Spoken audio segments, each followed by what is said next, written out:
Occasion ఏదైనా location ఎక్కడైనా తెలుగువారి వేడుక అంటే ఆలివ్ మిఠాయి ఉండాల్సిందే. మిఠాయి అంటే ఆలివ్. ఒరిస్సాలోని పూరి జగన్నాథ స్వామి ఆలయంలో ఓ అద్భుతం జరిగింది. దాదాపు ఏడాది పాటు కోమా లాంటి స్టేజ్లో ఉండి అనారోగ్యం పాలైపోయి డాక్టర్స్ చేతులెత్తేసినటువంటి ఒక 8 ఏళ్ల చిన్నారిని అతని తండ్రి తీసుకొని వచ్చి ఆలయంలో పడుకోబెట్టాడు. నాకు స్వామి మీ మీదే నమ్మకం ఉంది, నా కొడుక్కి ఏమీ కాలేదు, దయచేసి నా బిడ్డని కాపాడండి అంటూ ఆయన అక్కడ ప్రార్థించటం, ఆ తర్వాత కొన్ని నిమిషాల వ్యవధిలోనే ఆ పిల్లోడు లేచి నార్మల్గా ఉండటం, ఇదంతా కూడా అసలు నమ్మలేని నిజం, కానీ జరిగింది. ప్రస్తుతం ఇదే విషయం మీద మనతో మాట్లాడడానికి కృష్ణమాచార్యులు గారు లైవ్ కాల్లో అందుబాటులో ఉన్నారు. వారితో మాట్లాడదాం. సార్ నమస్తే అండి. జై వీరబ్రహ్మ జై గోవిందమ్మ జై. అమ్మ నమస్కారం. సార్ గురువు గారు, చాలా అద్భుతమైనటువంటి ఘటన. అంటే నాస్తికుల గురించి నేను మాట్లాడదలుచుకోలేదు. ఎవరైతే దేవుని నమ్ముతారో, ఆస్తికత్వాన్ని ఫాలో అవుతారో వాళ్ళ గురించి మాత్రమే నేను ఈ వీడియో మిమ్మల్ని అడగటం జరిగింది, ఈ వీడియో కోసం. ఎందుకంటే ఇప్పుడు దైవభక్తి, నమ్మకాలు ఇవన్నీ కూడా ఎవరి ఇష్టం వాళ్ళదండి, ఎవరి నమ్మకం వాళ్ళది, కాదని ఎవరు అనలేము. నమ్మేవాళ్ళు నమ్ముతారు, నమ్మని వాళ్ళు నమ్మరు. బట్ 1 సంవత్సరం పాటు ఆ పిల్లోడు హాస్పిటల్లో ఉన్నాడు. డాక్టర్స్ కూడా ఏమీ చేయలేమని చెప్పేసి చేతులు ఎత్తేశారు. అలాంటి పరిస్థితుల్లో ఆ పిల్లోడిని ఎత్తుకుని ఆ తండ్రి పూరి జగన్నాథ స్వామి ఆలయానికి తీసుకొచ్చి అక్కడే పడుకోబెట్టేసి, స్వామి నా బిడ్డను కాపాడు తండ్రి, ఇంకా నాకు వేరే మార్గం లేదు అని చెప్పేసి, గత్యంతరం లేదు, మీరే చూడాలి అంటే ఆ పిల్లోడు కొన్ని నిమిషాల వ్యవధిలోనే లేచినటువంటి ఘటన పూర్తిగా వైరల్ అవుతోంది. ఇది నిజం కాదు అని అనడానికి కూడా లేదు, కొన్ని వీడియోస్ బయటికి వచ్చేసాయి ఆల్రెడీ. సో స్వామి చెప్పండి, ఏంటి అసలు అంతటి మహత్తు? అంటే మన నమ్మకమా, లేకపోతే నిజంగానే దేవుడిచ్చినటువంటి అదృష్టమా ఆ ఫ్యామిలీకి? ఏమనుకోవాలి ఇది? సనాతనమైనటువంటి ధర్మానికి పట్టుకొమ్మనైనటువంటి ఈ భారతదేశంలో మీరన్నట్టుగా సనాతనమైనటువంటి సాంప్రదాయాలకి, మన హిందూ ఆచార వ్యవహారాలను బట్టి 4 ప్రధానమైనటువంటి విశేషవంతమైనటువంటి ధామాలు ఉన్నాయి. వీటినే 4 ధామ్గా మనం పిలుస్తాం. భారతదేశానికి సంబంధించి ఏ విధంగా ఎల్లలు చెప్తూ ఉంటామో, ఆధ్యాత్మిక పరమైనటువంటి సనాతనమైన హిందూ ధర్మానికి ఈ 4 మనకి ఇళ్ళలు. అందుకే ఉత్తరాన బదరి, దక్షిణాన రామేశ్వరం, తూర్పున పూరి మరియు పశ్చిమాన ద్వారక. ఈ 4 ప్రధానమైనటువంటి ధామాలని మనం ఆధ్యాత్మిక పరమైనటువంటి ఎల్లలుగా 4 ధామ్గా మనం చెప్తాం. మీరు చెప్పినటువంటి సంఘటన ఈ విశేషవంతమైనటువంటి పూరి జగన్నాథుడి యొక్క ఆలయ ప్రాంగణం దగ్గర జరిగింది. పూరి జగన్నాథుడి యొక్క వైశిష్ట్యాన్ని, ఆలయానికి సంబంధించినటువంటి మహత్తుని మనం తెలుసుకోవాలి. ఎందుకంటే వసుదేవ సుతం దేవం కంసచానూరమర్ధనం దేవకీ పరమానందం కృష్ణం వందే జగద్గురుం. ఈ జగత్తుకు మొట్టమొదటి జగద్గురువైనటువంటి కృష్ణ పరబ్రహ్మ బలరాముడు సుభద్రతో కూడా కొలువై ఉన్నటువంటి ఒక అద్భుతమైనటువంటి ఆలయ ప్రాంగణం. అలాగే ఓ మాట ఉంది భగవద్గీతలో, మనం అందరం కూడా చదువుకుంటాం. ప్రత్యేకించి కృష్ణ పరబ్రహ్మ గురించి ఒక మాట ఉంది. మూకం కరోతి వాచాలం పంగుం లంఘయతే గిరిం యక్రూపాతమహం వందే పరమానంద మాధవం. ఏ పరంధాముడి యొక్క మహత్తు చేత మూగవాడు కూడా వక్తయ్యి భాషిస్తాడు, కుంటివాడు కూడా కొండ లెక్క గడుగుతాడు అని కృష్ణ పరబ్రహ్మకి పేరు.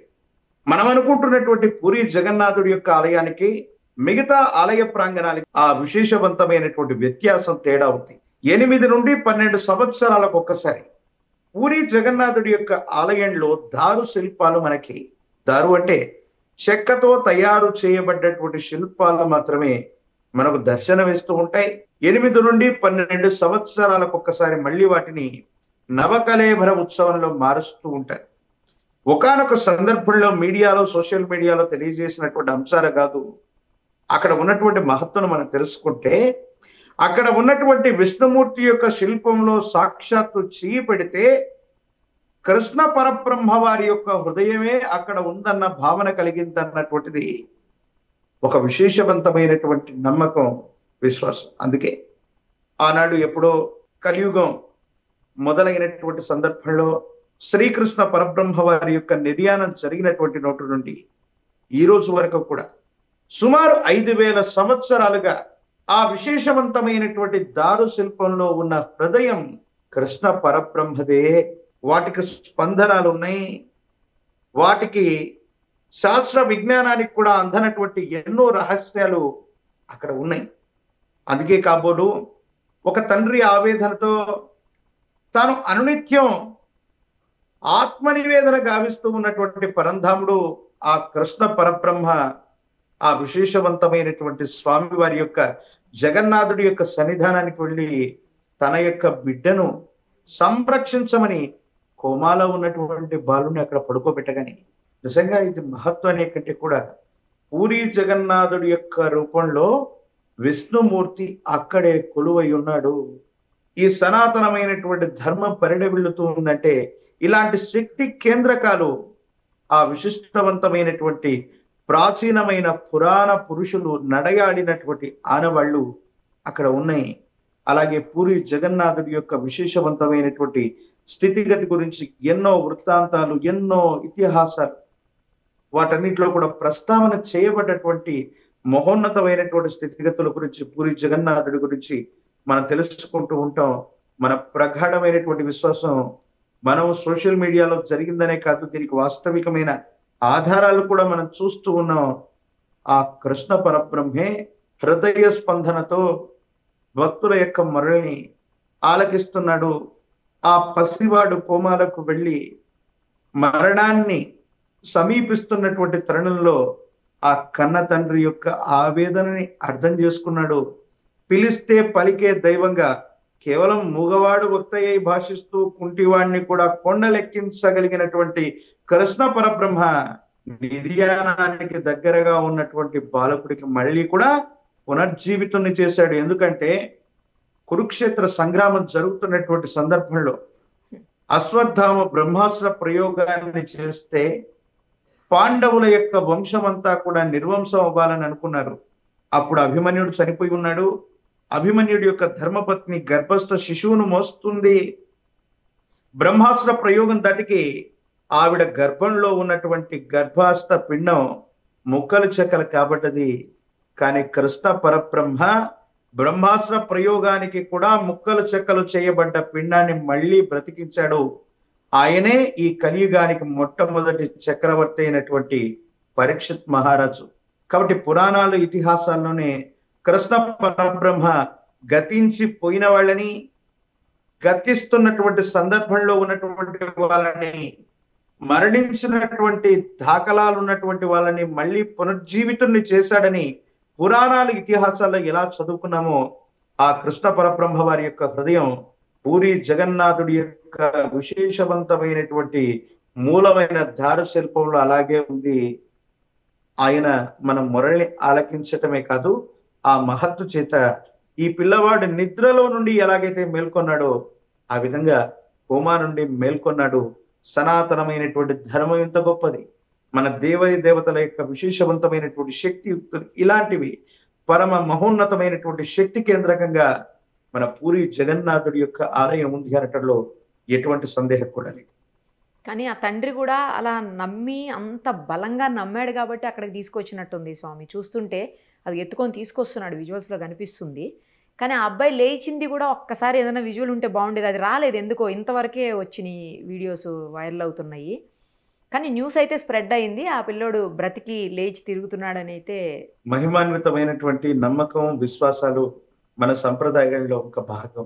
ఇటువంటి దేవీ దేవతల యొక్క ఆరాధన మనకు అనాదిగా వస్తూ ఉన్నటువంటి ఆ కన్న తండ్రి ఎన్నో రకాలైన ఆసుపత్రుల్లో తిరిగి ధనాన్ని పోగొట్టుకున్నాడు, సమయాన్ని పోగొట్టుకున్నాడు. కానీ బ్రతుకుతాడన్నటువంటి ఆశ లేక అందరూ అంటూ ఉంటారు, ఒక్కసారి ఆ పరమేశ్వరుని, సర్వేశ్వరుని అడిగి చూడు. అన్ని ప్రయత్నాలు మూసుకుపోయి ఉన్నటువంటి తరుణంలో ఆర్తి చేత, బాధ చేత నీకున్నటువంటి శక్తి మొత్తాన్ని కూడగట్టుకుని ఆ పరమేశ్వరుణ్ణి, ఆ సర్వేశ్వరుణ్ణి, అంటే పరమేశ్వరుడు సర్వేశ్వరుడు అంటే ఇక్కడ శివుడు అని అర్థం కాదు, అతి ఉత్కృష్టవంతమైనటువంటి దేవతా స్వరూపం అని మనం నమ్మేటువంటి దేవుడు అని అర్థం. ఒక్కసారి ఆ సర్వేశ్వరుణ్ణి అడిగి చూడు, సహాయం చేయకుండా పోడన్నట్టుగా ఆ కన్న తండ్రి మీరన్నట్టుగా చాలా తీక్షణమైనటువంటి భావోద్వేగంతో కూడినటువంటి ఆర్తి చేత, కృష్ణ నా కుమారుని బ్రతికించవయ్యా జగన్నాథ అంటూ స్వామి వారి ముందు మోకరిలగానే స్వామి వారి యొక్క హృదయం ఆ పసివాణ్ణి చూసి విశేషంగా స్వామివారు స్పందించారు. వెంటనే నిద్రలో నుండి ఎలాగైతే మేల్కొంటాడో కోమా స్థితిలో నుండి ఆ పిల్లవాడికి మళ్ళీ పునర్జన్మ లభించింది.